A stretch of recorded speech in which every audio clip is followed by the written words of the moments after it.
Good evening, you are listening to The Truth Tank, and I am your host, The Tank. This is episode 44 of The Truth Tank. If this is your first time listening, a big welcome, and if you're a repeat listener, welcome back. We're going to be doing something a little different tonight. We're going to be having a look at the Indiana Jones 5, The Dial of Destiny trailer. Like a lot of you, I'm a huge Indiana Jones fan. It's one of my favourite movie franchises. Harrison Ford is my favourite actor. I spent a majority of my childhood watching Indiana Jones and Star Wars and other Harrison Ford films. I used to dress up like Indiana Jones and go running around the house and jumping off the beds, throwing myself off of whatever object I could find, pretending that I was Indiana Jones. And when I got older and got a bit of money, I brought a replica Indiana Jones costume, complete with real leather jacket. I'm looking at getting the Indiana Jones boots next to complete the costume. Might even go to a Comic-Con and dress as Indy. I've always wanted to do that, but I've always chickened out at the last minute. It's either too hot to dress in leather.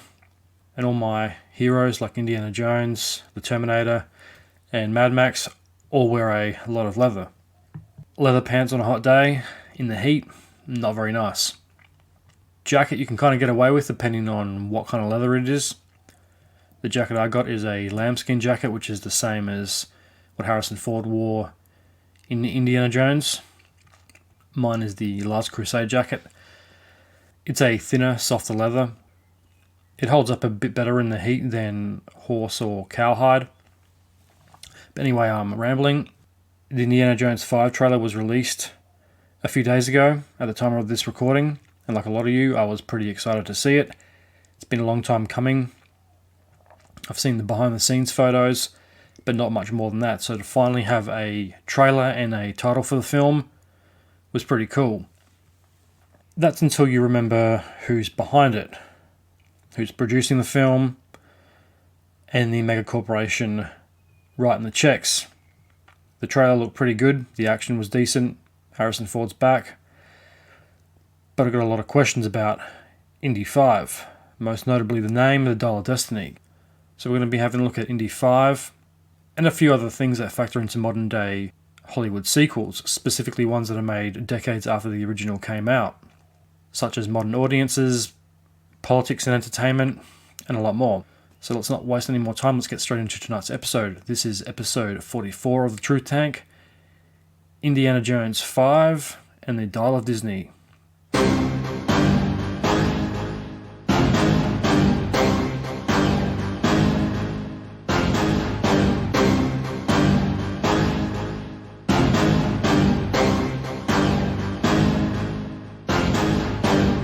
When I first saw the Indy 5 trailer, I was overcome by excitement.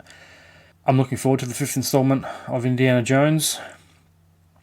I mean, like I said in the intro, I love Indiana Jones. It's one of my favourite franchises. He's pretty much my favourite movie character of all time. Harrison Ford's my favourite actor. He has been ever since I was a kid and I started watching movies. He's played two of my favourite characters, Indiana Jones and Han Solo. So how can I be anything but excited when the Indiana Jones 5 trailer finally arrived? It looked pretty good, the action looks decent, but I have a lot of questions. So first up, the writers of Indy 5 seem to be pretty good. I thought the Kasdans were supposed to write it, like the Solo spin-off, but I'm guessing they must have pulled out, which is probably a good thing because that movie wasn't fantastic. It was frozen pizza. It was okay, but wasn't anything special. The Kasdans have become very identity politics focused in their writing lately. I mean, Lawrence Kasdan obviously produced the original Star Wars trilogy with George Lucas. He also helped him write it. This guy's written and directed Wyatt Earp and a whole bunch of other quite acclaimed films of the late 80s and 90s. And then there is the director of Indy 5, James Mangold. I mean, James Mangold is a fantastic director. I mean, his films are a cut above the standard Hollywood fare these days. If I see his name attached to a film, it's going to be of a certain standard. His most recent film, a couple of years ago, Ford vs. Ferrari, was a great movie. Good directing, good writing, good acting. I mean, he's made movies like Logan, Wolverine, Copland, 3:10 to Yuma, Night and Day, Walk the Line, Girl Interrupted. So he's made some pretty good films. They're very diverse in their tone. I don't think any two of them are really the same. He definitely knows how to tell a good story and put a unique take on it. So I was pretty optimistic when I heard he was directing it. Just when you get a little bit of hope, when there's a good director attached to a film you're looking forward to, then you remember the mega corporation behind it. In this case, it's that evil, tyrannical mouse, Disney. One thing that really did piss me off when the rumours started going around that there was another Indiana Jones film on the way was all the comments about Harrison Ford's age. I mean, yes, he is older than he was in the original trilogy. Unfortunately, that is the aging process. It happens to humans and everything else on the planet. And there's not much you can do to get around it unless you want to fill your face and ass full of Botox, like most of the Hollywood socialites. There is no Indiana Jones without Harrison Ford. Full stop. No returns. There is no Indy without him. Indiana Jones is as much Harrison Ford as Harrison Ford is Indiana Jones. And Han Solo for that matter. So if they do a younger Indiana Jones TV show or film that replaces Harrison Ford like they did with Solo, it's destined to fail. There is just something about Harrison Ford playing those two characters. I think he puts a lot of his own personality and a lot of his own idiosyncratic traits on those characters that make them very hard to replicate. Same as a lot of iconic characters over the years. You couldn't picture anyone else playing the Terminator but Arnold Schwarzenegger. Yes, it's different now. I think Arnold probably should have stayed out of the last couple of Terminator films. I don't think it was that necessary to have him as the Terminator. It's more of a physical role. Obviously, the Terminator relies on his physical size, and he's not 120 kilos anymore, or a competition bodybuilder, which was half of the uniqueness of the original T-800 in the first few Terminator films. Even in Terminator 2, he's not as big, but that film still works because he was still of a certain size, so you could still believe that there's a machine hiding underneath a human exterior. And I think it's more noticeable with Arnold because he was so big in the first few Terminator films, most notably number 1. That was more obvious in the later films like Terminator 3 and Terminator Genesis and Terminator Dawn of Fate. Especially in Terminator Dawn of Fate, it just seemed very unnecessary and it felt very forced that they had to bring him out to try to sell the film, and that film is fucking horrific as it is. Even bringing Linda Hamilton back to that femfest of a Terminator film, it was a fucking appallingly written and directed. The director went on a tirade when he got some criticism online for comments he had made. It didn't go well for him or the film. That film fucking sucked. It started off okay, like the first 20 minutes I could kind of buy the bullshit they were trying to sell, and it loses the plot pretty quickly after that. It's fucking corny and full of, like most movies that are made today, it's full of identity politics. And I don't need to be lectured on identity politics when I go see a Terminator film. I want to see a big jacked up foreigner blowing people away. Preferably with a good story attached. So there's no Indy without Harrison Ford. And despite all the criticism he has copped about his age, he still looks fucking great for an 80-year-old. I hope I look half as good at that age. He's probably fitter than a lot of 40-year-olds you see around, and he's definitely fitter than half the men in Hollywood, young or old. I don't know too many 80-year-olds or 60-year-olds or 50-year-olds for that matter that have the kind of physique that he does. He's pretty lean and he's got a lot of muscle. He's looking pretty good for his age, and if he wants to do another Indiana Jones film, you fucking let him. If anyone has a problem with an older Indiana Jones, then they're just not a true Indiana Jones fan. The other big concern with Indy 5 is there's no George Lucas or Steven Spielberg. Indiana Jones is Lucas's creation. All 4 of the previous films have been directed by Steven Spielberg. These two know the character inside out. Say what you will about Spielberg, he is among the best directors that has ever lived. He knows how to make a film in his sleep.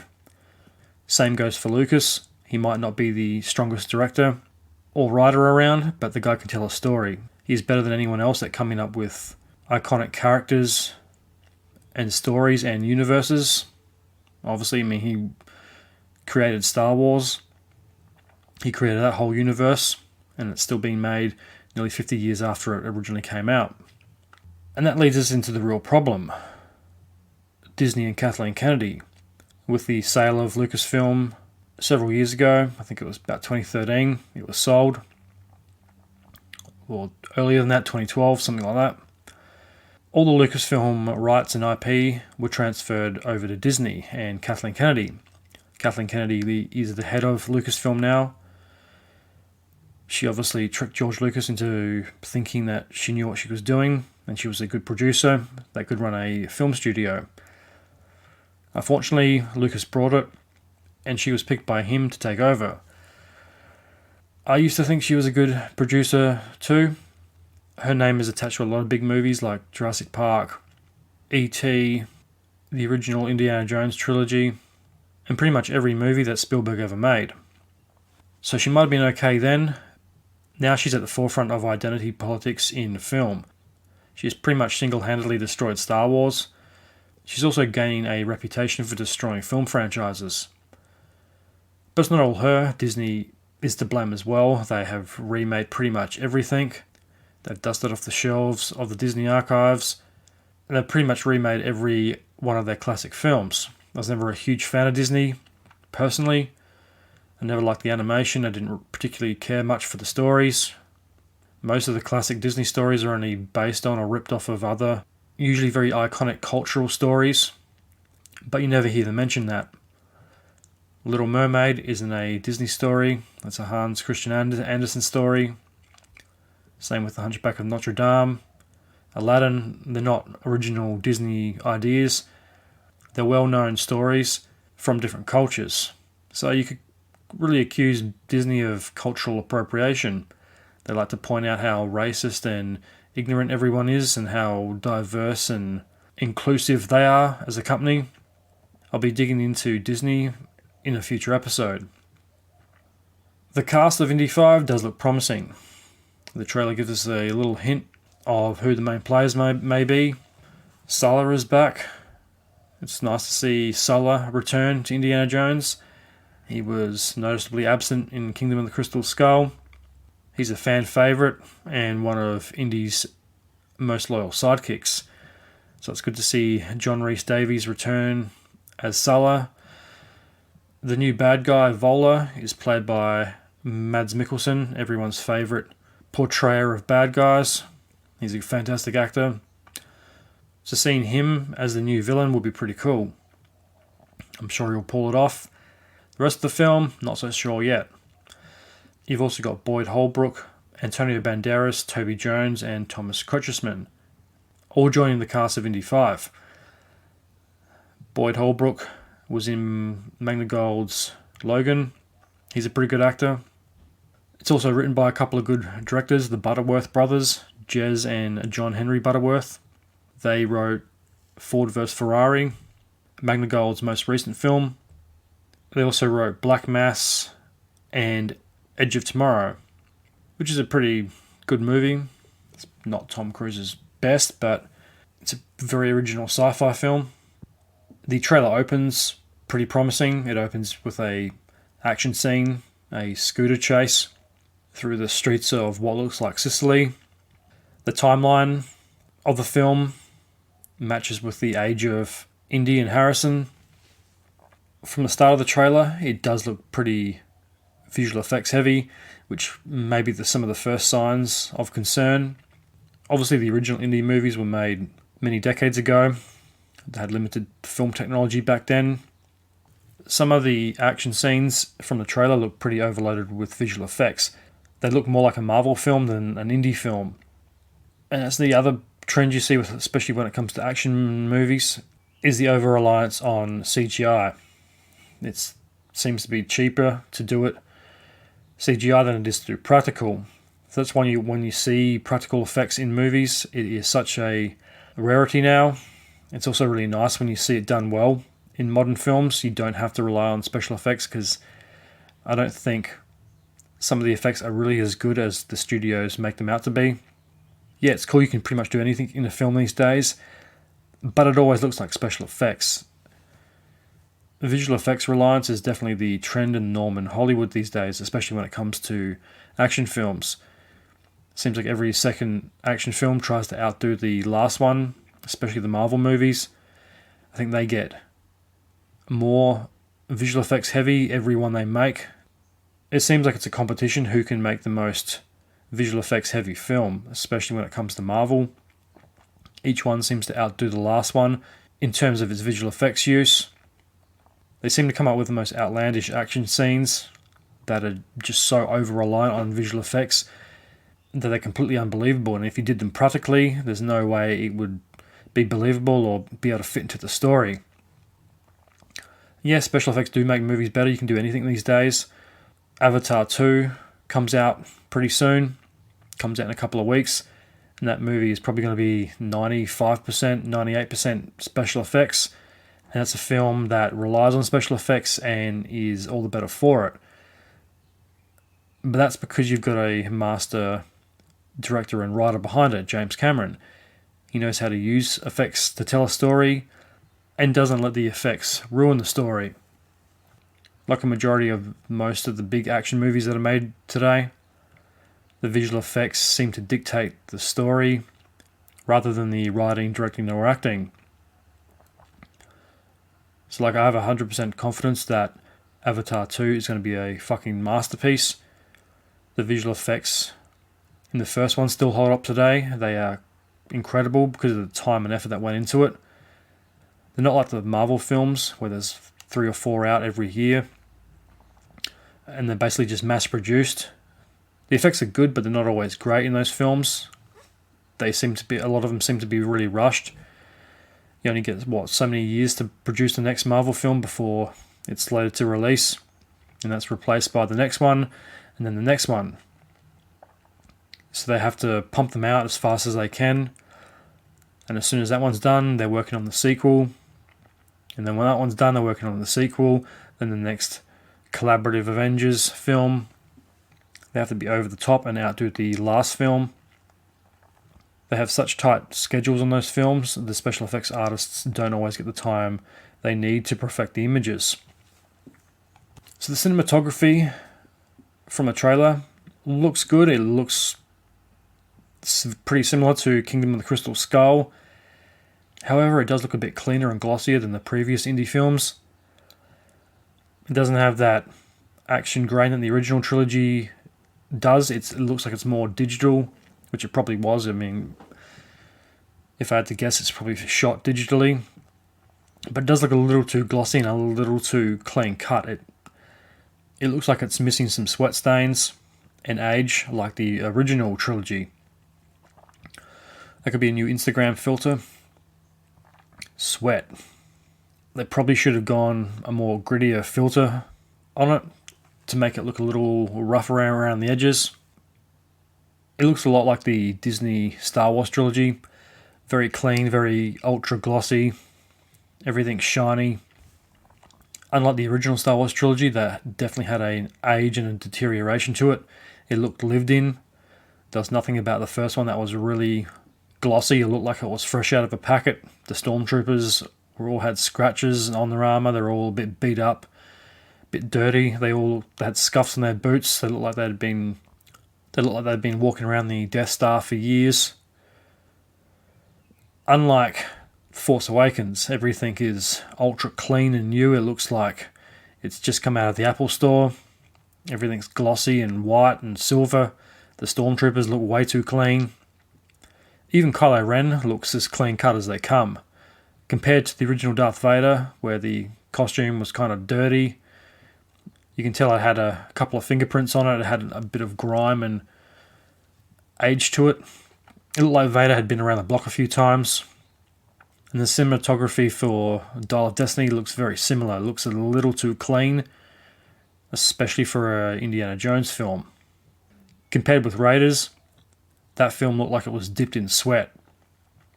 You could see the age and deterioration of everything, and it definitely suits the world of Indiana Jones, obviously. He's an archaeologist. He Stands to reason he probably gets dirty quite a lot. Unfortunately, so far, I'm not seeing a lot of originality. I'd give the originality rating about a 5 out of 10. Mainly because the bad guys in this film are Nazis. The Nazis are back as the bad guy once again. As a bad guy, they're good, but as an original villain, it's already been done twice before. That fit the original timeline perfectly. 1930s and 40s, that's when Nazis were around. Fast forward a few decades to Kingdom of the Crystal Skulls, and commies were the bad guys. That film gets a lot of hate. I enjoyed it. I don't think it was as hateable as people made it out to be. Everyone acts like it was this horrible film. I thought it was good. It showed some originality. It picked up decades after The Last Crusade left off. It was age appropriate for the character of Indy and for Harrison. They introduced the son, brought back some old characters. Obviously, Nazis weren't around back then in the 60s, so the commies replaced them. That was the threat of that decade. And I'm sure this one will be filled with the same kind of thing. This Dial of Destiny is set in 1969, in the late 60s. So you had the Vietnam War, civil rights, the age of governmental conspiracies, and a whole lot more happening. So I'm sure some of that will be factored into this film. Let's just hope it's done originally and it's not forced or cringeworthy. And given that Indiana Jones is inspired by the adventure serials of the 1950s and in itself is an adventure serial franchise, because the original trilogy isn't a straight sequel. The first film is technically Temple of Doom, followed by Raiders and then Last Crusade. George Lucas was inspired by the adventure serials of the 1950s. Indiana Jones does follow that narrative type. We would have whatever was happening that decade factored into the story. 1930s and 40s, it's Nazis. 1950s, it's communists. In 1960s, it could have been, a number of different antagonists. But the studios felt it better and safer to go with the old familiar enemy, the Nazis, despite the fact that they were gone by then. And I'm sure this is going to tie into the ridiculous sounding title, The Dial of Destiny. I mean, what the fuck is the Dial of Destiny? There's a million different roads they could have gone down. They could have picked a number of bad guys. Personally, the commies were a good bad guy in Kingdom of the Crystal Skull. It fits with the timeline of the film and Indy's age in it, as well as Harrison's age. They couldn't rehash the old Nazis again, because it had been, 20 years since The Last Crusade? 20 plus years. Kingdom of the Crystal Skull is set in 1957, so that was the height of the commies under the bed era. Communists were the big bad guy of society. Nazis were done and dusted, so it makes a lot of sense that communists would be the bad guy rather than Nazis.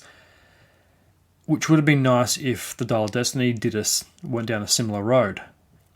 But unfortunately, they play it safe with the old familiar bad guy in the Nazis. And maybe it does help brand out the franchise a bit, but we've seen it twice before. We don't really need to see it again. Personally, I probably would have gone a different route. There's 100 different original bad guys they could have picked from. They could have gone with an evil corporation, an evil billionaire, a cult leader like Temple of Doom. I probably would have gone the cult leader angle myself, or have some type of bad guy who is looking for something, or a cult leader who's trying to find an artifact that will bring about the end of the world or something like that. Corporation, billionaire, cult leader. They could have gone down any number of roads with that. An evil corporation, evil billionaire, cult leader. Oh wait, that would have been too close for home for Disney. However, I am not surprised by the space element in Indy 5. It is set in 1969 after all. The space race played a big part in the background of the late 1960s, so I'm hoping it does play a significant part in the film. To what degree? No one really knows yet, apart from the people who made it. I did read somewhere recently that the Nazis factor into the story of Indy 5. through NASA, and that is true. There was a lot of ex-Nazi scientists that ended up being high-ranking NASA scientists, such as Wernher von Braun. So that would be a cool way to tie the Nazis back into the 1960s. It's obviously based on fact, and it would be a believable way to do that, as long as it's not too over the top. I'm starting to piece this story together in my head of how it all might go. Nazis look for some artifact, Dial of Destiny, which would also factor into the anti-aging scenes that have been talked about so much. And then they end up getting jobs in NASA and getting forgotten about. I need to try and dig up this thing later on in the 1960s. Kind of also sounds a bit like that subplot for Captain America Winter Soldier. Or was it Captain America Civil War? One of the two. Where Hydra ended up infiltrating S.H.I.E.L.D. decades after they were believed to be destroyed after World War II. I've got a feeling that's probably how it's going to pan out. The Nazis, after World War II, covertly infiltrate NASA via their scientists and infiltrate the space program in the attempt to locate the Dial of Destiny or some shit like that. I do have some concerns from what I've seen in the trailer so far. The obvious one being the title. It fucking sounds ridiculous. The Dial of Destiny. Like, what the fuck is a Dial of Destiny? I guess we're going to find out in 6 to 7 months' time. It sounds a little corny and really generic. It sounds very Disney. If this wasn't the title to an Indiana Jones film, you would swear it was the title of a Disney animated film. Disney has never been known for originality, and this definitely proves it. I mean, how hard is it to come up with a convincing, decent title for a movie these days? They always play it safe. They always go the safe option. There's a million better titles out there than the Dial of Destiny. But by far the biggest concern is the alleged time travel plot. Because we all know time travel brings with it a lot of paradoxes. If the rumours are true, an old Indy meets a young Indy and helps young Indy, thereby blinking the old Indy out of existence and out of the timeline. And if you believe the internet chatter, this is to pave the way for a new female character who will be taken over from Indiana Jones. And this does seem pretty plausible considering it is Disney and Kathleen Kennedy behind Indiana Jones 5. This is what they do, and this is what they've done in the past. They've done it to Star Wars, and Indy looks like he's next. There's also apparently an Indiana Jones TV show in the works that's going to be on Disney+. There's a new Star Wars show pretty much every year now, so it wouldn't surprise me if they did the same thing with Indiana Jones. Disney loves to squeeze every last drop of profit out of anything it touches, so why should Indy be any different? And the time travel and its paradoxes, the old Indy and the new Indy story arc does look pretty plausible. It has played a big part in the trailer so far. There's been a lot of talk from the producers, namely Kathleen Kennedy and director James Mangold, about the aging tech they used in it. Harrison Ford has also commented on it. It looks like Ford from 1989. Kathleen Kennedy has talked up the technology quite heavily, saying that you're going to be unable to pick the real from the digital. I suppose Disney did kind of start the anti-aging tech stuff back with Tron Legacy. That was pretty good, considering the technology was still pretty new, but you could tell it was a computer-generated image. There's something a little off about the face, something about the way the lips and the mouth moved that wasn't quite realistic. And that was a while ago. That movie came out, about 10 years ago now. The tech has definitely gotten better since then.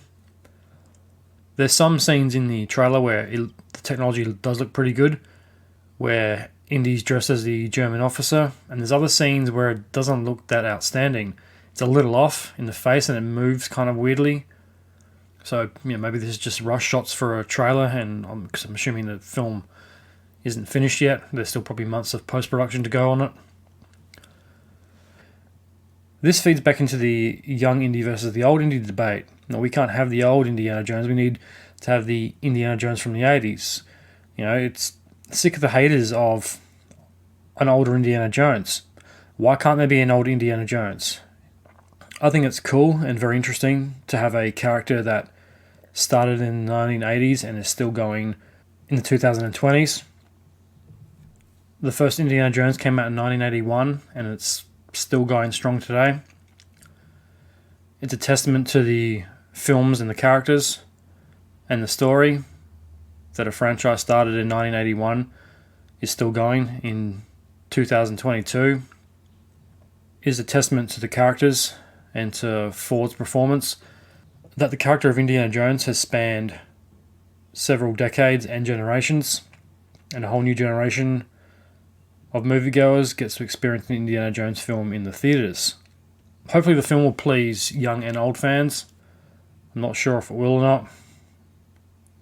I think it's cool that you can follow a character over numerous decades, like Indiana Jones from the 1930s to the late 1960s, or Han Solo. I think it is cool seeing those characters when they are young, and then seeing that character progress and age over the decades.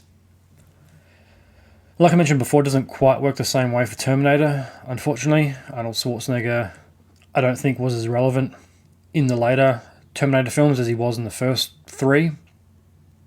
They probably should have continued that story arc from Terminator Salvation, whether you like that film or not. The idea was pretty cool. We finally got the future war. I think the studios needed to take a chance and go in that direction.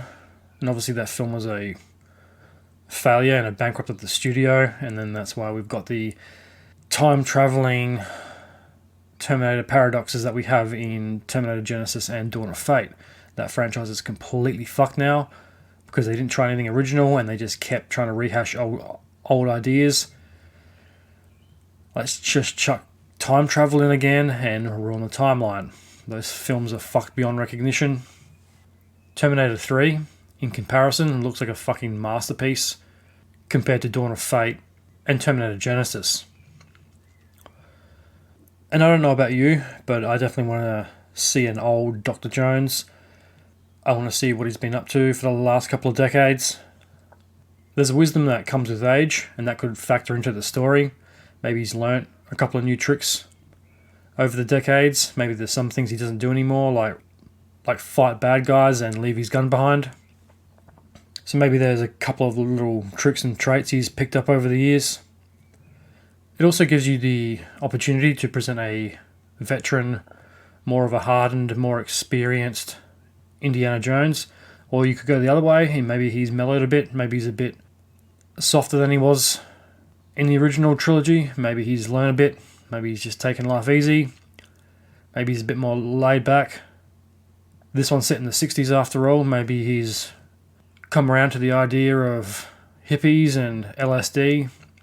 Maybe he's had a couple of trips during the 60s and maybe looks at life a little differently. Who knows? Having such a long period of time pass does present very unique story opportunities. Something tells me that Disney won't be capitalizing on those opportunities. They'll probably go for the safe stock standard approach like they always take. And you know what? Harrison Ford is still fit. He looks good. And as I said before, he looks better and fitter than most 40-year-olds. So to all the haters and people who don't like the old Indiana Jones, you can fuck right off. Aging hasn't stopped other 80s icons from making movies. Arnold Schwarzenegger's still making movies, although he's not making as many movies as he used to. He hasn't done a movie in a while. He's not doing as many action films. I think Terminator Dawn of Fate was one of the last films he was in. I think he's been in a couple of other films, but he's definitely got a bit more dramatic in his older years, for better or worse. There's been rumours of him returning to Predator, but at the same time, I don't think it's necessary for Arnold Schwarzenegger to return to Predator. I don't think it ever was. It doesn't really make a lot of sense now anyway. Sylvester Stallone still makes action movies. I mean, how many Rambo movies has he made? The last one, Rambo Last Blood, came out a couple of years ago. He's still kicking the shit out of people. He's doing a lot of stunts himself. I mean, what is he? Stallone's, late 70s? How many Rocky movies has he made? Although he's not fighting in them anymore. Either way, he's still making action movies. Steven Seagal still makes those dreadful straight-to-DVD action films. It's about the only thing he can get cast in. Don't think he's made anything recently, but he's still making action films. Jean-Claude Van Damme's still making them. Dolph Lundgren, he's always in straight-to-DVD action movies. So nothing's stopping them from making movies. The only difference is Harrison Ford's all natural. Harrison Ford might be a couple of years older than his peers, but he's a hell of a lot fitter and in far better shape than most of them. So this brings up that greedy fucking little mouse. Disney. Disney is one of those companies that likes to pretend it's all diverse and inclusive, but they're really full of shit. Because there's one group of people Disney hate, and they keep telling us this over and over again, and that is older people. Disney is a ageism. Disney is a very ageist. That's pretty much what they're telling us. They want a young Indiana Jones, and they spend all this money on this anti-aging tech to reverse age Indiana Jones. So what they're really saying to everyone is they're a bunch of ageist pieces of shit that don't like old people. And is this because a modern audience wouldn't get Indiana Jones? I think that's bullshit. I don't really think this fictitious modern audience even exists. I think it only exists in the minds of film executives and Disney. So when you think of it, Disney is kind of creating this conflict within the Indiana Jones universe and among the fans. It's the young Indy versus the old Indy. Which is better? Which is worse? Which one would you rather see? Just give us Indiana Jones, no matter what form. It worked in the last one, it can work again now. And like I said before, if you don't like old Indiana Jones, you are not a true Indiana Jones fan. Why is there this comparison between the two? Why can't we have both and appreciate an older adventurer, a more mature veteran adventurer? Why does everything have to be like the originals? Because Disney keeps on preaching nostalgia, and this is going to be like the original. We're going to drop you in just like the originals. This is going to be so reminiscent. It's going to be like the originals. Just like they did with the Star Wars sequel trilogy. The Force Awakens was a shit film. It was basically A New Hope retold, with diverse new characters. This is what Disney do. Look what they've done to their own films. They've remade everything in the last couple of years, and you can't tell me it's for this new generation that might not have grown up with Aladdin or The Lion King. Well, maybe that's a good enough reason to remake stuff. I mean, if I was the head of Disney, I probably would too. But Disney loves a cash cow. They love to milk a cash cow dry. They can't come up with any original ideas. That's why they keep buying up every other piece of IP in the entertainment landscape. They've brought Lucasfilm, 20th Century Fox, Marvel. So that means they've got a full catalogue of content they can endlessly produce. Just look at Marvel. There's over 22 films, 24 films at this point. 6, 7, 8 TV shows and more coming. They're endlessly producing Marvel TV shows and movies. I mean, they're even down to the Z-grade characters that no one gives a shit about. Why would anyone make a She-Hulk fucking TV show? And who the fuck in their right mind wants to watch She-Hulk? There's another Avengers movie with a younger cast. There's all these obscure characters that, unless you're a real die-hard Marvel fan, you've probably never heard of and you probably don't give two shits about. Probably should have stopped making Marvel movies after Avengers Endgame. I have no interest in seeing those TV shows. I don't want to have to see a 10-episode show to understand the next movie, like Doctor Strange and the Multiverse of Madness. Unless you've seen WandaVision, there's a lot of that movie that doesn't make a hell of a lot of sense. And it wasn't a very good movie anyway. Come to think of it, the last good Marvel movie I saw was the last Spider-Man movie.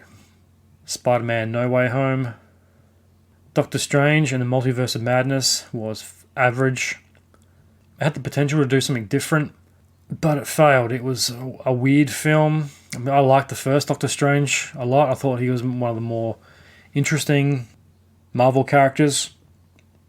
The second one was a bit of a clusterfuck. There's too many things happening. Nothing's explained well enough. The action's pretty bland for a movie called Multiverse of Madness. The trailer made it look like it was going to be this mind-bending, mind-altering adventure. It had some pretty cool special effects, I will give it that. With the kaleidoscope cityscapes and the sky kind of folding in on itself. That was pretty cool. Thor Love and Thunder was one of the fucking worst Marvel movies I've ever seen. That movie was fucked as soon as it started. Which is a shame because Christian Bale was really good as Gore the God Killer, and he was completely underused and completely disrespected. It made Thor look like a fucking retard. That movie is a complete parody of the previous Thor movies and the Thor character, and they completely tried to make Thor look like a moron the entire movie and make Jane and Valkyrie the only characters that knew what they were doing and try to really make them the star of it. That movie sucked. Chris Hemsworth has come out recently and said he doesn't want to work with any more mad genius directors, meaning Taika Waititi, which is funny because actors are finally coming out and speaking their mind rather than acting like the good little whores they are, taking the paycheck. Because actors in the past have very rarely spoken out against a director or a film or a studio, for that matter, for fear of being blacklisted and never working again. Because Christian Bale has said that working on the Marvel films was one of the worst experiences he's ever had making a film. So you'd stand in front of a green screen all day, try to remember your lines, and you had no fucking clue what you were doing. So maybe we have seen a uprising in Hollywood. Maybe the actors are sick of making shit films and they're slowly exerting their influence over the studios and executives. Maybe it will turn out for the better. Rant over. I can't remember what I was originally complaining about. Yeah, so why can't we appreciate an older adventurer? Why does everything have to be like the originals? Kingdom of the Crystal Skulls, I think, worked better with an older Indiana Jones than a younger one. So why is Disney pushing the aging thing so hard? Disney pretend to be inclusive and diverse when it suits them or their narrative they're trying to spin, but they have completely disregarded older people. They keep claiming their movies are for a modern audience, and that's justification to remake everything that's ever been made. They have no regard for a classic film or story. Disney is like revisionist history. They just pick and choose parts of something that has already happened or being made that they want to focus on. In this case, it's let's destroy and reboot the legacy of Indiana Jones or Star Wars in favour of this new, diverse and modern approach, which 99% of the time has a female lead, a white female lead. So where's your diversity, Disney? And all these new diverse characters Disney loves to preach about are stereotypical and very shallow, which shows you how much respect Disney has for diversity, if they even know what it means. And it's all an act anyway. They don't really believe in diversity. They're all full of shit. Disney's diversity is purely motivated by the dollars. That is, unless you're an older person. If you're an older person, you're not worth anything to Disney. Your money just isn't as good.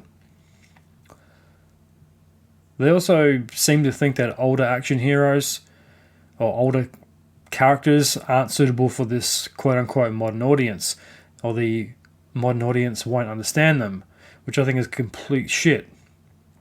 In other words, they're trying to say that the modern audience is too dumb to figure out the motivations of older characters that were written in a different decade. Because they weren't written in the entitled me generation's timeline, they won't understand it. And I'm sure I'm not the only one that is sick of the endless reboots and remakes that Hollywood produces every fucking year. Why can't we appreciate what has been? And after all, classic movies are classic for a reason. They've stood the test of time and they've been around for decades, and they're still universally loved. So that throws the modern audience theory right out the window. If a movie was made 80, 70, 60, 50 years ago and it still holds up today, like Casablanca, so that suggests that these stories and characters have a universality about them. There's a common theme or trait about the story or character that still rings true today as it did back then, which is the complete opposite to the modern audience theory. So for a character like Rick Blaine, played by Humphrey Bogart in Casablanca, was loved and understood back when the film first came out in 1942, and is still understood by modern audience today, that shoots that theory down in fucking flames. Because times might change, but there are basic elements in story and character that don't. So that's to say that things have changed so drastically since 1942 to 2022 that human beings today are so completely unrecognizable to people back in the 40s, which I think is complete bullshit. I think people all throughout time have pretty much been the same. It's really only the superficial things that change. Clothes technology. We obviously live in a different time with different values now. But I don't think we are all that much different to people who have lived 80 years ago or to people who have lived 800 years ago or 8,000 years ago. Human beings still have the same motivations and desires. So to say a character like Blaine doesn't translate into a modern day is just complete and utter bullshit. After all, biblical stories have definitely stood the test of time, more so than any other narrative on the planet. The story of Cain and Abel is still as relevant now as it was when it was written thousands of years ago.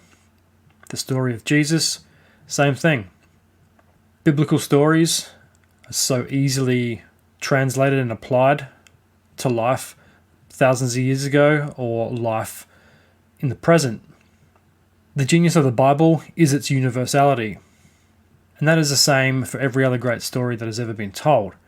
There's a universality in them that makes them applicable, approachable, and likable by a wide audience. And it doesn't matter if that audience exists now, or 50 years ago, or 50 years in the future. The universal stories and themes are the same, and they're universal for a reason. Han Solo is relatable now as he was back in 1977. Same is true for Indiana Jones. He's as likable now as he was in the 80s. Or if you want to stick to the era of the Indiana Jones movies, a fictional archaeologist who goes on adventures all around the world is just as relatable in the 1930s as he is in the 21st century. And I don't want to speak for the entire modern audience, but I'm pretty sure the modern audience understands what time period he was in, and that time period is very different to the one we're currently living in. I think Hollywood and the film studios need to start respecting their audiences more. They need to stop anticipating and predicting what the audience is feeling and stop telling them what to think. I don't think the modern audience is quite as outraged as some of these Hollywood executives might think they are. And yeah, there are a proportion of people out there who are going to complain about movies like Gone with the Wind and call it racist, despite the fact that it was set on a plantation in the late 1800s, early 1900s.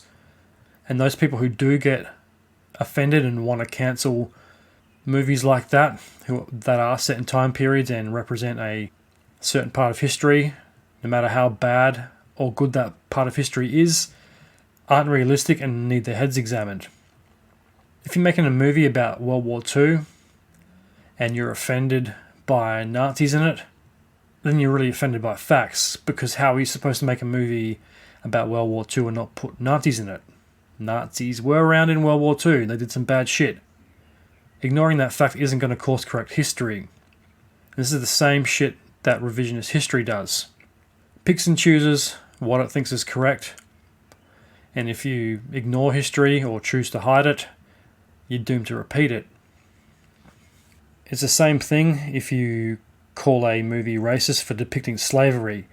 Well, maybe it's set in that time period, maybe it is about slavery. Are you going to call a film like 12 Years a Slave racist? or accurate. Slavery did happen. It's a stain on humanity and the collective cultural history of the human race. But it unfortunately did happen. And pretending it didn't happen doesn't make it go away or make it better. So going back to what I was saying. So Disney is doing a very good job at dividing Indiana Jones fans. You have the young Indy crowd versus the old Indy crowd. They're splitting the fans down the middle. This is the same tactic we see in the media and in politics. It's the red ties versus the blue ties. The haves and the have-nots. Me versus you, them versus us. It's the same mentality. Why can't you have an Indiana Jones universe where both exist? We've already had a younger Indiana Jones in the original trilogy. Now we have an older Indiana Jones. There's even a younger Indiana Jones in the Young Indiana Jones Chronicle TV show. So we're basically seeing all of Indiana Jones' life play out. So why can't we see an older Indiana Jones? A veteran adventurer that is looking to hang up his whip and fedora and retire for a quiet life. If the story is good, it shouldn't matter either way. The cast of Indy 5 so far has been pretty good.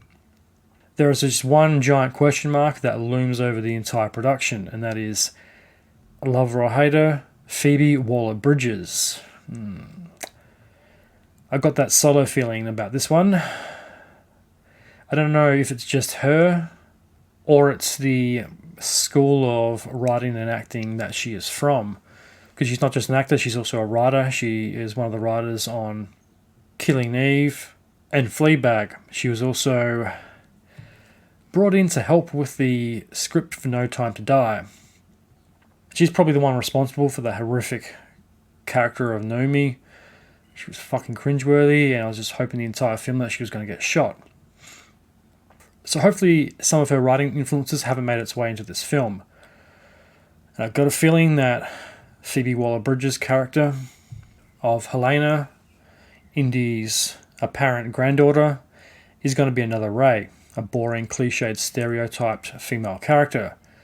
If the rumours are true, and Indy goes back in time to save his younger self, thus saving the day, and somehow renders himself out of existence, ceasing to exist, which conveniently paves the way for Phoebe Waller-Bridges' character to take over in the Disney Plus show.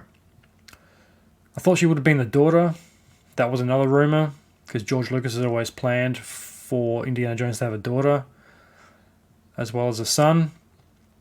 Unless the granddaughter angle is designed to throw everyone off the scent. I'm not a fan of hers, I haven't seen a lot of her work, but what I have seen, she seems to be pretty unlikable as a person and an actor. And if we remember, she was the voice of that god-awful pansexual droid in Solo, which was an utter crime to the Star Wars universe. More so than the damage done by the mouse.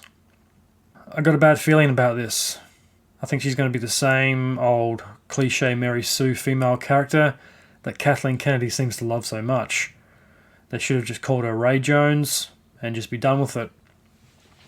And that seems to be the trait with a lot of female characters in films now.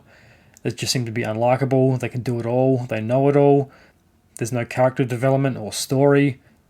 They beat the bad guy in the first fight, and there's pretty much no progression with the character. This is the biggest problem with Rey. I think we all knew there was going to be a female Jedi in the Disney sequel trilogy. I was hoping for one that was well written, one that actually had a believable story arc, and not just this regurgitated stereotype we see over and over and over again with modern films. There's nothing likable about Rey. You couldn't tell her anything. She knew it all. She knew how to fly the Millennium Falcon. She knew how to fix things. She knew more about the ship than Han and Chewie. She knew how to do everything. All her plans worked out. She had to tell the male characters how it was going to be and what the plan was, and we should do this because she knows best. She knew how to use a lightsaber, despite the fact that she'd never seen one before, and she beat Kylo Ren in a minute and a half, therefore destabilizing the main villain of the new Star Wars trilogy and discrediting the villain in the upcoming sequels. And this seems to be a trait that Kathleen Kennedy seems to love. I'm all for realistic diversity in films. When it's forced, it's very cringeworthy and very obvious, and I think can ruin a movie. If it's done right, it should seem natural to the story, and you really shouldn't notice it. I don't know what it is, whether it's the producers or the writer just being lazy, that no one can seem to write decent female parts anymore.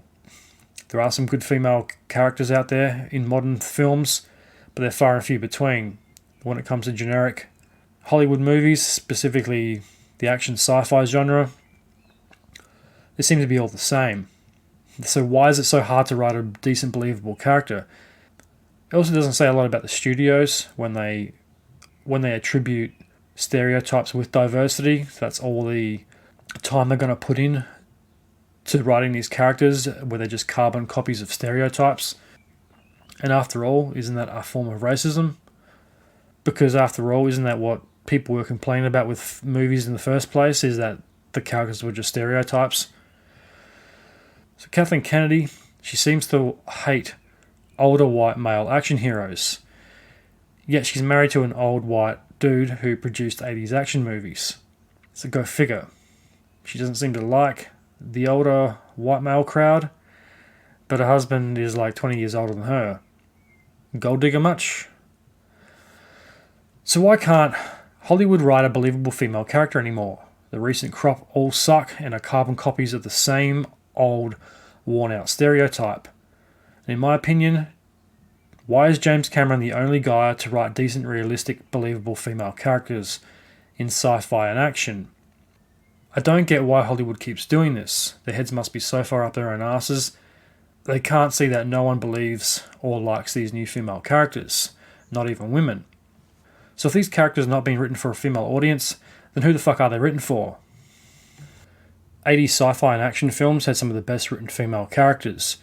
James Cameron contributed to this himself in Aliens and Terminator, with Ellen Ripley and Sarah Connor, and The Abyss. And who could go past Princess Leia in the original Star Wars trilogy, or Marion Ravenwood in Raiders of the Lost Ark, and Sigourney Weaver again in Ghostbusters. So did this come down to good writing, directing and acting, or was it due to a lack of politics in entertainment back in the 70s, 80s and 90s? Today's entertainment landscape has just been completely over-politicized. There's always going to be some type of political, social message in movies and TV now. Sometimes it's subtle, sometimes it's completely obvious, painfully obvious even. And just look at the drivel of She-Hulk and some of the overt social messaging in that, and some of the comments by the delusional writer of that show. It also seems like the writing back then was all about the movie and the characters. It was about coming up with a good story, good characters, where today it seems like you have to go to a certain college, get a certain degree, and pick your agenda that you want to try to insert into your writing. Because a lot of modern writers seem to be a bunch of pretentious little fucking shits that are concerned with agendas and politics more than good storytelling and characterization. There's probably more than that factoring into it, such as politicized and agenda-driven film studios, rent-a-director or rent-a-writers, producers that once again, they're just in it for the dollars and not the art form. Now, for whatever reason, James Cameron seems to be able to write female characters better than anybody. He can write tough, realistic, believable female characters who aren't superior to anyone else in the story. Look at Ripley in Aliens. She's not above Hicks or Hudson in any way. Even though she's had experience with an alien before, she doesn't try to command the show. She merely offers her objections and her plan. And she is such a believable character because she is realistic, she's vulnerable. She gets the shit kicked out of her over the course of 4 movies. Not so much in the 4th one, but in the first 3. Same goes for Princess Leia. She doesn't take any shit from Han Solo. She gives it straight back to him. She's not inferior or superior to anyone else in the story. Everyone plays their part. Everyone has a purpose in these stories, unlike Rey, who doesn't need any help from anyone. She's telling Chewbacca what to do. She knows how to fly the Millennium Falcon. despite the fact that it's the first time in the story that she's actually ever seen it or stepped foot on it. She can use a lightsaber as good as Luke, despite the fact that she's only ever touched one once. She has no vulnerability, she has no weakness. She, in fact, exploits the vulnerabilities and weaknesses of the bad guy, making him an inferior eunuch of a character who is no threat in The Last Jedi or The Rise of Skywalker. So Indy has a granddaughter, but where's Mutt? Shia LaBeouf probably should have returned in this one rather than introducing another new character that probably isn't going to go anywhere. I don't understand the hate he gets either. Shia LaBeouf cops a lot of shit in his personal life and for Kingdom of the Crystal Skulls. I don't know why. He seems like one of the more genuine people in Hollywood. He has spoken out about the Hollywood machine and all the wokeness that's been going on in the last couple of years. Yeah, he might have a few issues himself. He might be a bit strange, but he seems like a pretty cool guy. I'd rather talk to someone like him who is real, who's going to give you a straight answer than one of these fucking phonies who's more concerned about saving their own job and towing the studio line. I didn't think the character of Mutt was that bad. I liked him. He was a more unorthodox choice for Indiana Jones' son, but he pulled it off. Shia LaBeouf's a great actor. He didn't do it as a Indy clone. He did it as the outsider greaser. But he pulled it off and made it work. His character has a big development over the course of the film. And by the end of it, he has more of an interest in becoming an adventurer like his father. The door was left open for Mutt to take over. Yeah, it probably wouldn't have worked as a film. And this is obviously before the days of endless television shows on streaming services.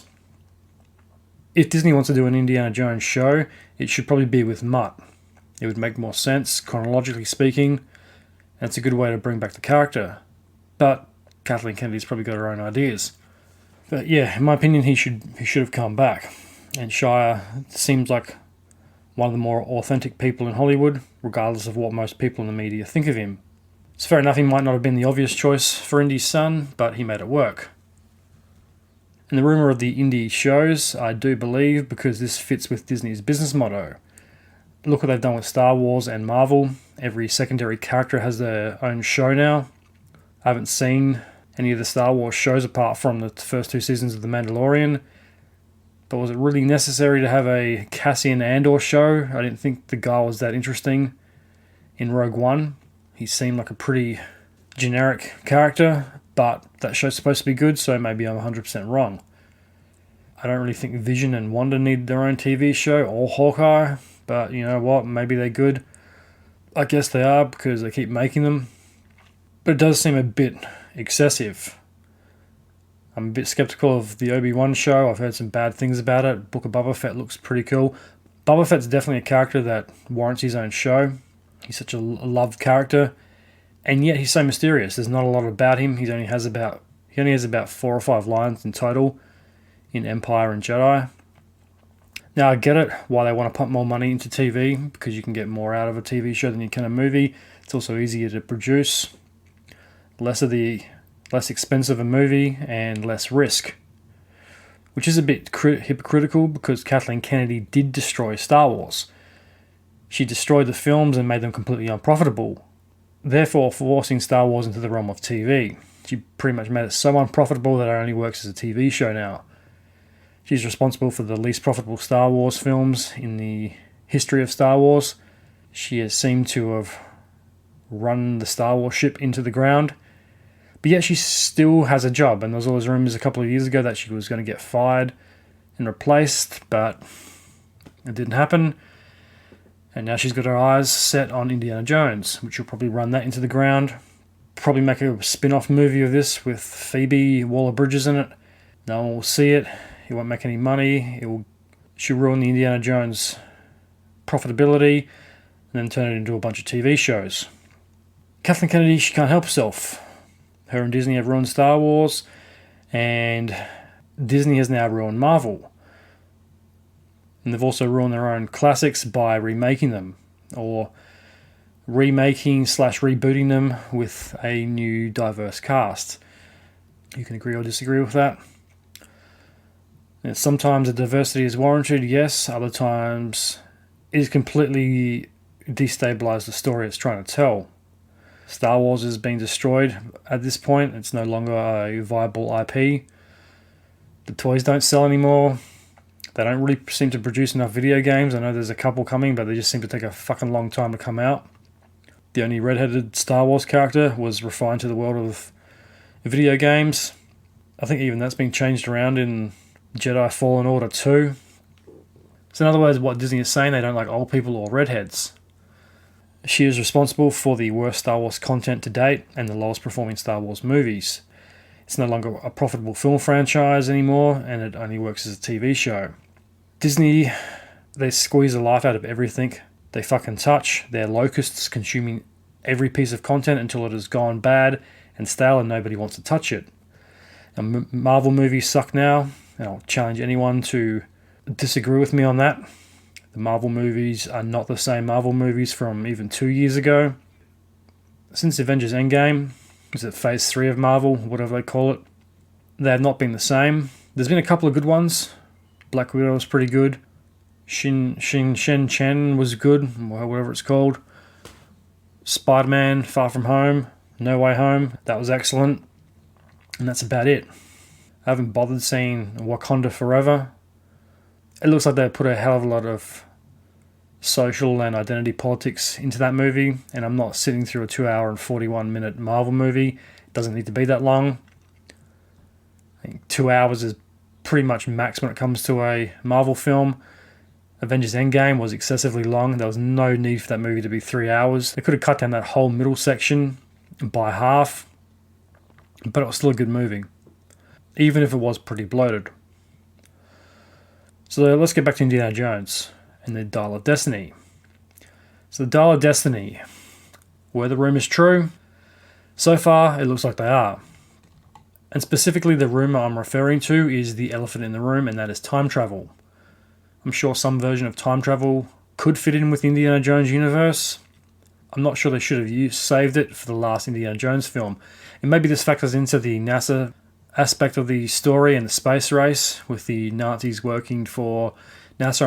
I'm assuming that that's probably how the story is going to pan out.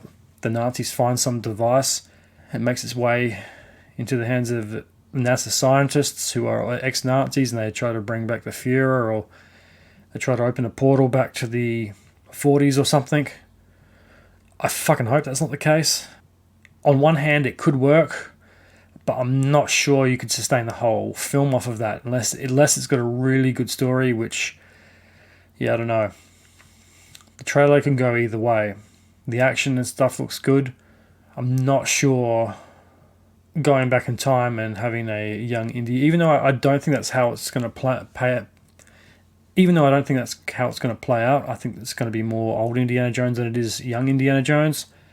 And I hope that's the case, because Harrison deserves to go out the way he thinks the character should. Yeah, and given the other Indy films, they've always followed the MacGuffin plot, where an object is basically the backbone of the entire story. They have to find the object everyone wants in order to save the day, or to bring peace back to a village, to stop the Nazis from getting the Ark of the Covenant, whatever it happens to be. Star Wars follows a pretty similar plot line, with R2-D2 having the message from Princess Leia.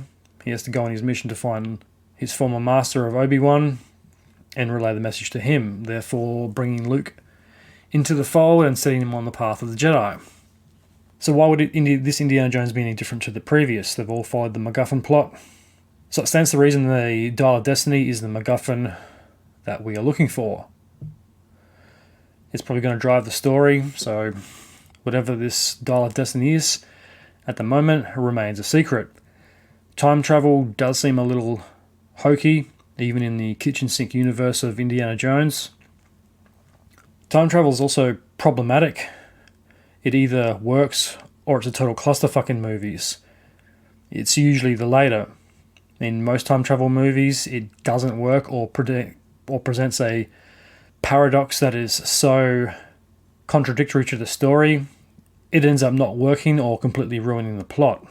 Or when you do have a more original time travel plot like Looper, there's always a couple of, no pun intended, loopholes that kind of contradict what the main story was about. It's usually the director or the writer that thinks they're really smart and they've been a genius by putting this time-altering spin on the plot and on the time travel narrative, but it usually ends up with one flaw in it that ends up ruining the entire direction of the story, in much as the case in Looper. It seems really genius on the surface, but when you break that movie down, there's a lot of stuff that doesn't really make sense. Or you can go the complete left of field time-bending narrative like Christopher Nolan does in Interstellar and Tenet. Tenet specifically, that movie is very complex, and just when you think you've figured it out and you've got the whole timeline sorted, you're like, hold on, that doesn't work because so-and-so was doing this or this was happening. I'm still thinking about that movie 2 years after I saw it. It's a fucking great movie. I haven't watched it again. It's been on my list to watch again, but I just haven't got around to it. I've got it on Blu-ray. I just haven't sat down and watched it yet. Next time I watch it, I'm going to write everything down on a notepad and see if I can figure it out for myself. Back to the Future is one of the rare movies where time travel works. And same with the first couple of Terminators. The first Terminator makes sense. So does the second one. And the third, then after that, they get a little over the top and a little too smart for their own good. And I'm not talking just about the physical time travel in the film. It's more so what they do in a lot of modern films now, where they alter timelines by either going back or forth through time, like Terminator Genesis did, and when it completely ruined and destroyed the timeline of Terminator. It basically killed the franchise in one movie. But it didn't stop Hollywood from making Dawn of Fate, which was just pure shit driven by a diverse agenda. It completely disregards everything that happened in Terminator 2. And a bit of a spoiler alert if you haven't seen it. Just when the Terminator has saved the day in Terminator 2, they've saved John Connor. He gets taken out by another T-800 in a bar in a beach resort somewhere, killing off John Connor and the savior of humanity, paving the way for a unknown female savior to take his place. Completely annihilates the first three Terminator films. Terminator 3 is all but being forgotten in the timeline, and so is Terminator Salvation. That's another thing that really pisses me off with modern Hollywood movies, is they make a movie like Terminator Salvation or Terminator 3, and it doesn't work out that well. Then a few years later, they reboot said franchise with Terminator Genesis and completely make the other two films redundant. They're that arrogant and that foolish to think that their film is somehow better or superior to the one that didn't do that well from 10 years earlier, and that Salvation was such a bad film it needed to be wiped from the record books along with Terminator 3 in favour of this new course-corrected and altered timeline of Terminator Genesis and Dawn of Fate. Dawn of Fate even fucks up the future part of it. The machines are more advanced. They're not called T-800s or anything anymore. They're Rev 7s or some fucking unlikable stupid name. There's no expansion or explanation to the world. It's just, we've got a new timeline. We're going to override Terminator Genesis that was made 3 or 4 years beforehand and replace it with this load of shit that makes absolutely no sense and destabilizes the entire Terminator saga. Back to the Future is one of the few films where time travel works. It doesn't try to outsmart itself or be pretentious in its writing and over-explain everything. It's this vehicle. It can go back in time. If it gets to 88 miles an hour, that's all you need to know. It's powered by a bunch of shit you put in the flux capacitor, whatever it's called. You get up to 88 miles an hour, you go back to a preset date. Easy, simple in the terms of timelines and time travel. It's a much easier story and timeline to keep track of, even if you watch all the Back to the Future films, one after another, there are a few little things that make you stop and scratch your head, which I didn't notice the first 300 times I saw them, because I don't think I've ever watched them back to back. I watched them recently, one after another, and you don't quite notice it, especially with the first and second that kind of take place right after each other, and then the third one. Back to the Future is a lot smarter than a lot of people give it credit for. Obviously, it's a classic film. It should never be remade. They should never remake a sequel. It's one of the few franchises left that hasn't been tainted by the dreaded curse of the remake or Disney. It's only a matter of time, probably. I'm already surprised they haven't rebooted it, and now that I've said that, they probably will reboot it with a diverse cast. Doc will be played by Meryl Streep or someone like that. And they'll have whatever young female actress represents diversity playing Marty. Might even be transgender, so they won't have to change the name of Marty. And just recently, time travel seems to be the get out of jail free card for movie studios to either continuously make endless sequels or to ruin the previous film and completely discredit it. The last Avengers movie, Avengers Endgame, used time travel. It kind of worked there. I kind of thought that movie was probably going to be a bit smarter and not rely on the let's just course correct everything crutch of time travel, which is funny because time travel used to be really complex when writing. Now it's become part of the lazy writer's toolkit. Add the time travel element and we don't have to bother explaining everything. We just go back in time and change everything. Which when Thanos does the snap, you kind of knew something like that was going to happen, because you couldn't have half the Marvel characters die in the one film, because then you can't make sequels, can you? There wouldn't be any more Spider-Man movies, no WandaVision, no Captain Marvel 2 or Doctor Strange. There were also rumours about the plot of Rise of Skywalker before it came out having a time travel aspect to it, which in retrospect probably would have been a hell of a lot better than the garbage that film turned out to be. I'm not sure if that came from a studio or if it came from pissed off Star Wars fans who hated The Last Jedi, basically rewriting everything that happened in The Last Jedi to make The Rise of Skywalker make a bit more sense. That probably seems like the more logical explanation for that. But it also wouldn't surprise me if J.J. Abrams was looking at time travel to try and rectify The Last Jedi, because I think he originally had a plan for those films, and Rian Johnson kind of did his own thing with Last Jedi and ruined the continuity of the three films, because The Rise of Skywalker is not really a sequel to The Last Jedi, it's a sequel to his film, The Force Awakens. And it's just another reason why those movies sucked so badly. Time travel does give you a bit of flexibility though. You can rectify mistakes of the past. So you could have Han Solo and Indiana Jones meet in an alternative universe. They both get in a time travel machine, go back in time and prevent Disney from ever taking over both of the franchises, thus preventing the Disney takeover from ever happening or those sequels from ever being made. Time travel seems to be used now not as a tool for telling an interesting story in the sci-fi genre, but course-correcting previous plots that didn't work, or as a narrative tool to completely destroy and discredit a franchise's previous films, aka Terminator. You remember when remakes first started popping up? It used to be the original film had to be out for like 30 years, 40 years or so before it warranted a remake. As in the case of like Total Recall, that was like 30 years, 25 years or something before that got remade. And now then it used to be about 10 years. Now it seems it's 2 to 3 years and Hollywood is rebooting or remaking franchise films that didn't work. And that also tells you a big problem about Hollywood movies, is it's either the writing sucks, the directing sucks, the producing's just lazy, or the studios just don't give a fuck. All they care about is money. They don't give a shit about producing a good story anymore, or writing good characters, or investing time and money into character development, a good plot, locations. Let's just come up with a basic formula-driven story, put the actors in front of a green screen and make it as cheaply as possible, pump it out in under 2 years, hopefully make our money back so we can make another one and pump that out in another 2 years. Or if everything goes up shit creek, let's just turn it into a TV show and make our money back that way.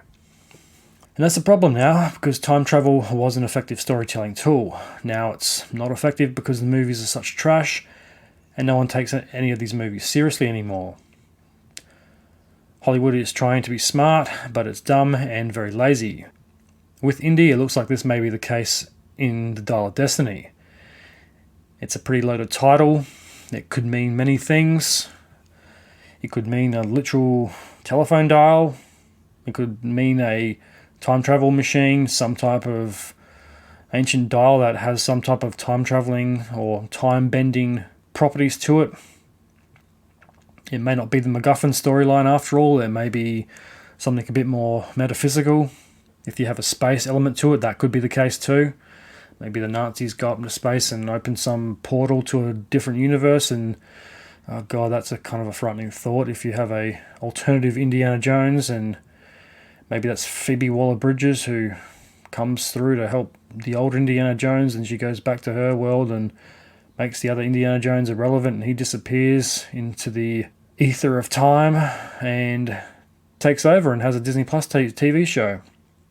The Dial of Destiny is also a pretty scary title. It could mean a lot of very terrifying plot points for the fate of Indiana Jones, and this is Harrison's last Indiana Jones film that we know of. He deserves a good legacy for the years he's played Indiana Jones. I mean, he is Indiana Jones, as I keep reinstating. He's earned his legacy, and he's earned the right to ride off into the sunset any way he wants, without the intervention of Kathleen Kennedy or Disney. So it's a scary title. It could mean a number of things. It could be the physical device. It could be time travel. It could be, like I said, metaphysical. It could be a tear in the fabric of the space-time continuum. It could go all Doctor Who.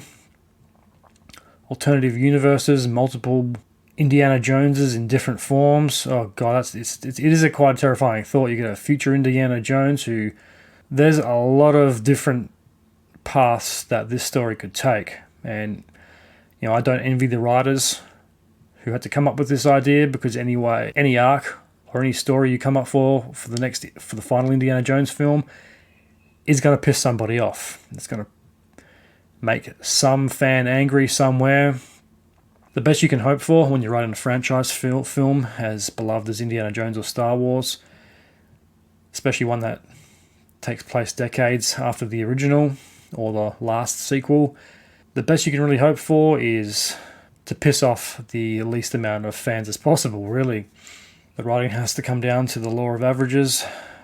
What's the least number of fans you're going to piss off with whatever story you come up with? Because I guarantee you're not going to please everybody. It's impossible. There's always going to be someone that hates it. All you can do is limit how many people hate it and hope that a majority of indie fans love it. The more that I think about it, the more I think that this is a deliberate ploy by Disney. I think they want a time travel element in it so they can control the future of Indiana Jones. They want a time-bending storyline, if that is true. I might be completely wrong, and I hope I am. So they can control the indie narrative. They can also insert whatever political correctness or identity politics they want into it, because now they can literally manipulate the landscape of the story. They can make it as agenda-driven and as diverse as possible, and there's nothing much any of us can do about it. I also read in an interview with James Mangold that the anti-aging scenes we've seen of Indy so far, and all the back-in-time stuff, is going to take place in the opening of the film. That's according to Mangold and Kathleen Kennedy. I'm not sure James Mangold or Kathleen Kennedy's comments hold much weight. I don't have much faith in anything that these studios put out anymore. History has taught us that a lot of these comments made before a movie comes out, especially by the producers or director of the film, is designed to really throw you off the scent. They know they've got a shit product at the end of the day. They know people are going to hate it. And if the truth comes out before the film opening, they're going to have a pretty unprofitable film. And Disney definitely needs a win with this one. They've lost a lot of money with Star Wars, and Disney keeps losing money. They've had 2 years of a pandemic where they haven't been able to release some of their bigger titles. They've had to release them on streaming services. They've also just put $2 billion into the 4 Avatar sequels. So they really need a win. So this could just be designed to throw people off the scent. So rather than rectify the problem or reshoot some of the film, they just release a substandard movie that's going to piss a lot of people off. And as soon as that movie comes out, the truth comes out. And yet they don't care. As soon as the reviews come out, and especially on social media, and the fans start speaking up about the film and voicing their opinions, the truth will come out. That's also the ignorance of some of the people who run these studios. They're run by an older generation that doesn't understand the power of the internet. Oh, the reviewers will love this film. It'll be in the papers. Everyone will read it and go to it, but no one really reads papers anymore. If this film sucks, it's only a matter of hours after it opens around the world before the entire planet knows about it. If it opens in America on the Friday, It opens in Australia on a Thursday. People in Australia or England will see it, post their opinions of it. Fans in the US and Canada, where the movie hasn't opened yet, already know that this film's a stinker and go in with this preconceived notion that, well, this movie isn't very good because half the planet doesn't like it. So there's probably a pretty good chance that we're not either. So it could just be rumours to throw us off. It could be rumours started by disgruntled fans, people who are in the movie business, people who worked on the film or got fired from Disney or whatever. Who knows? And so far, all the rumours surrounding the film look like they may be panning out. Now, whoever leaked the rumours about the story didn't do a very good job, because it looks like the time travel arc might be correct. Now the title's come out, some of the other ideas don't seem that ridiculous. I read somewhere last year, before anyone knew anything about the plot of Indy 5, it could either involve robots, time travel, dinosaurs, or aliens. And now it looks like the time travel plot kind of makes sense. Dinosaurs don't seem that ridiculous, neither do aliens. Well, I suppose you can't really do aliens because aliens were kind of in the last one. Robots would have been interesting. Maybe Indy goes to the future and fights Terminators. Or goes into the future and, I don't know, there's some type of robotic threat. Maybe you could go the ancient alien route. Like the last one, there's some type of ancient, futuristic robots found in a pyramid or tomb or something. They get activated when some artifact is taken and they come to get it. Something like that. Dinosaurs would have been cool. Or really anything. I mean, the world of archaeology has so many mysteries in it. It shouldn't really be that hard to pick a site or a location around the world, come up with an artifact or an ancient city or something, and go from there. So I had to do a bit of digging to find out if this de-aging opening sequence had any weight to it. So on Empire Online, there's an article titled Indiana Jones 5's opening sequence de-ages Harrison Ford to original trilogy Indy exclusive by Ben Travis. An Indiana Jones movie needs a killer opening sequence. The booby-trapped boulder rolling tomb in Raiders of the Lost Ark, which there also looks like there's a giant boulder sequence in Dial of Destiny, which seems a little bit repetitive.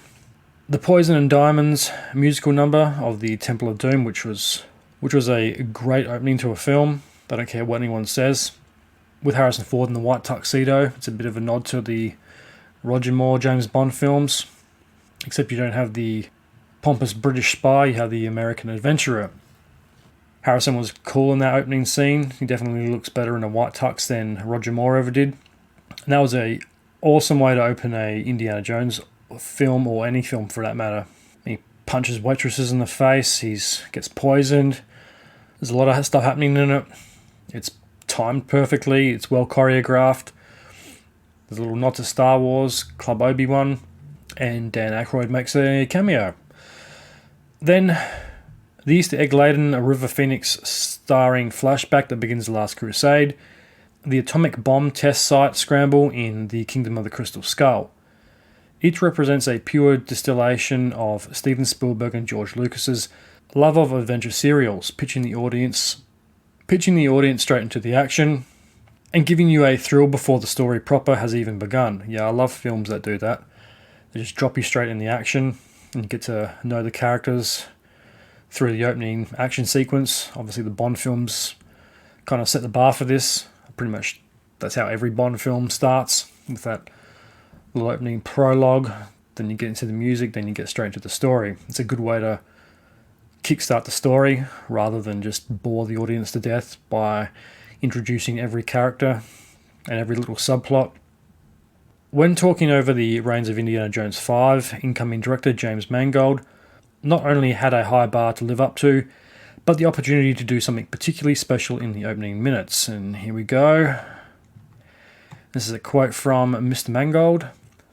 I wanted the chance to dive into this kind of full-on George and Stephen old picture and give the audience an adrenaline blast, Mangold tells Empire, in our world-exclusive Indiana Jones 5 issue, which I did try to find a physical copy of that, but it was hard to find. It's not available at my local newsagent and hasn't been since early last year. The solution? Question mark. A set piece that dials back the clock to 1944. So maybe, does this refer to the Dial of Destiny? Maybe there's some think in the past that has to do with the future. Maybe he has to relive his memories or something to try and find out some random piece of information. Maybe the location of the Dial of Destiny by going back through his memories from 1944. Maybe this is some type of NASA experiment. Who knows? Set in a castle swarming with Nazis. Through the miracle of de-aging technology, we're going back towards Raiders era Indy. Technically, if it was 1944, you'd be closer to the Last Crusade Indy. And then we fall out and you find yourself in 1969. Mangold explains of the transition to the main action of the film, so that the audience doesn't experience a change between the 40s and 60s as an intellectual conceit, but literally experiences the buccaneering spirit of those early days, and then the beginning of now. You kind of knew that the de-aging thing was going to play a part in this film.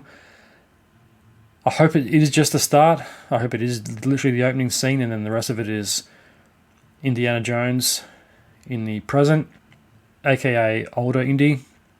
I think it would have been very continuity destroying if they were to start off as old Indy, then if they do the time travel story and he goes back in time to the younger self, and that's the majority of the movie, and then you have older Indy right at the end. I think that would suck a lot. It would take you out of the action. You'd be starting off in 69, going back to 44, then going back to 69. I think it'd be stupid and disrespectful to Harrison and the character of Indiana Jones, but you know what? I might be wrong, and that's how the movie turns out. I hope to God that's not the case. I think having the opening in 1944 is probably the right way to go about it. That makes a lot more sense. It does sound kind of cool, actually. And if it is just the opening of the film, and the rest of it is set in the 60s, I think that would be the way to do it. And in a way, it would be pretty cool to have that last hurrah as young Indy, or younger Indy, before going into the final installment of Indiana Jones, with an older Indiana Jones riding off into the sunset. That would be a hell of a lot better send-off than continually jumping in and out of timelines from 1940 to 1960. Several techniques were employed to pull the sequence off, including the new ILM software that trolled through archival material of the younger Harrison Ford before matching it to the freshly shot footage. Interesting. Be interested to know how that software works. The original Raiders jacket was even pulled out of storage, possibly from the sprawling Area 51 warehouse, and tried back on by Ford before being replicated thread for thread.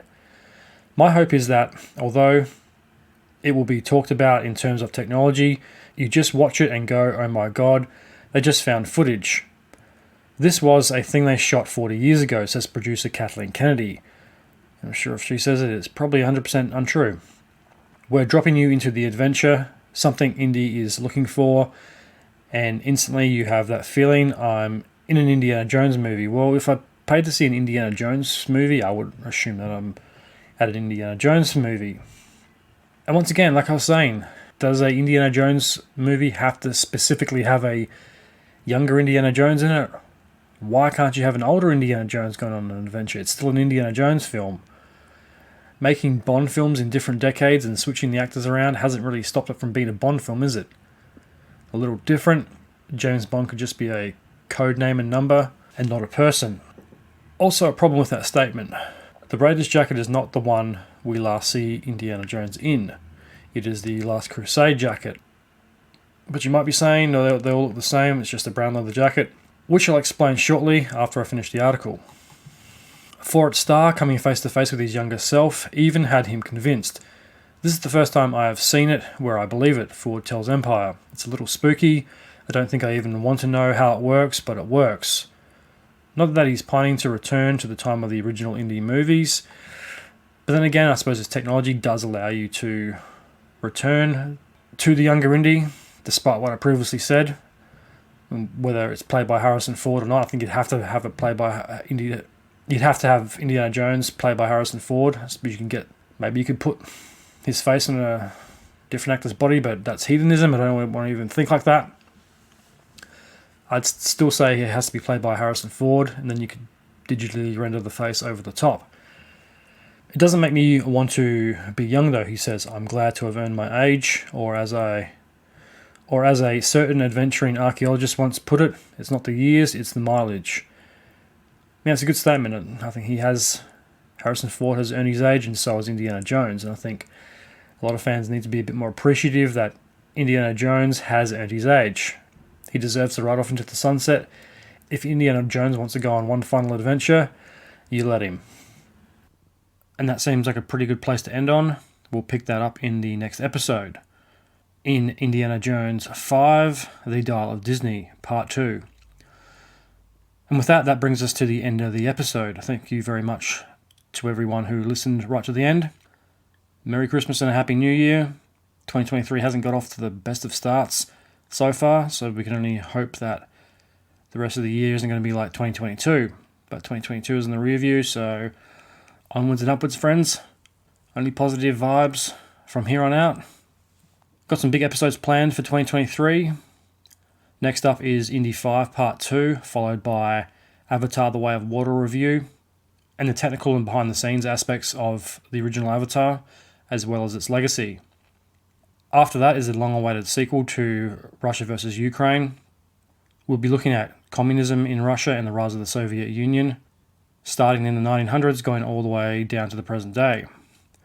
And after that, we're going to move on to the fun stuff and get into the paranormal and supernatural. I'll give you a hint at what's in store on those episodes.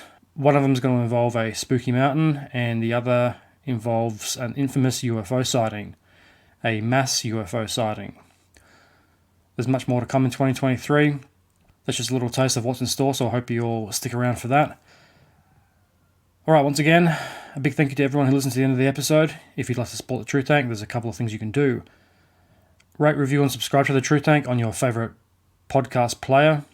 I'd appreciate some reviews if you can spare the time. The reviews help the show grow and get noticed. Tell your friends, tell your family, tell people you work with, anyone who you think might like the show. Help spread the word and get the Truth Tank out there. Follow and like the Facebook page for all the latest updates on the show, as well as weekly articles handpicked by yours truly that I think might bring some knowledge or shed some light on subjects that aren't always reported on in the mass media. Check out the new Truth Tank Instagram page, follow and share it around. The next episode should be out in a couple of weeks. I'm working as hard as I can to get episodes produced as quickly as possible. As I mentioned before, they are very labour and time intensive. The research takes a long time to get done, and I don't want to release a substandard episode that hasn't been fully researched. I'm a bit obsessed with details, as you can probably tell by now. So I am looking to have more episodes out in 2023. The next episode should be released in a couple of weeks, so definitely stay tuned for that. Until next time, I'm the Tank, this is the Truth. May the truth be with you.